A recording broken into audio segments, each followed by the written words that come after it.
Kryeministri izraelit Benjamin Netanyahu zhvilloi të mërkurën një vizitë zyrtare në Shtëpinë e Bardhë, ku takua me presidentin amerikan Donald Trump në një përpjekje për të thelluar bashkëpunimin në fushën e sigurisë dhe për të shtyrë negociatat me Iranin drejt një marrëveshje më të gjerë. Takimi i zhvilluar me dyert të mbyllura vjen në një kohë tensioni të lartë rajonal dhe mbas përpjekjeve diplomatike të SBA-s për të rifilluar bisedimet bërthamore me Teheranin.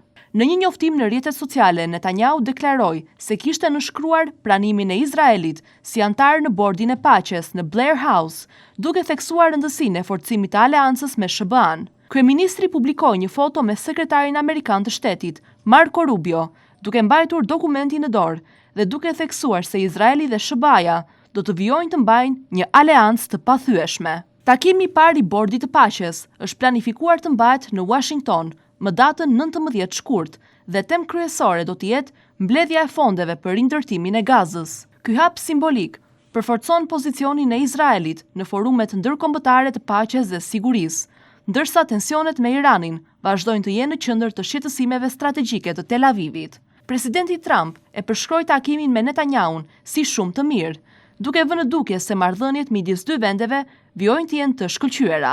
Megjithatë, nuk u arrit asnjë vendim përfundimtar. Trump sqaroi se bisedimet me Iranin do të vazhdojnë, duke thënë se marrëveshja e mundshme do të konsiderohej si preferencë, por në mungesë të një marrëveshje të tillë, rezultatet do të duhej të shqyrtoheshin me kujdes. Para nisjes për në Washington, Netanyahu i tha gazetarëve se vizita do të përqendrohej kryesisht në negociatat me Iranin. Do t'i paraqes presidentit pikpamjet tona mbi parimet kyçe të negociatave, të cilat nuk janë të rëndësishme vetëm për Izraelin, por për të gjithë ata që kërkojnë paqe dhe siguri në lindjen e mesme.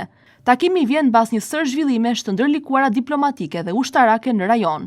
Netanyahu pritet të ketë kërkuar që negociatat me Iranin të zgjerohen përtej programit bërthamor, duke përfshirë kufizimin e programit të raketave balistike të Teheranit dhe ndërprerjen e mbështetjes për grupet Hamas dhe Hezbollah.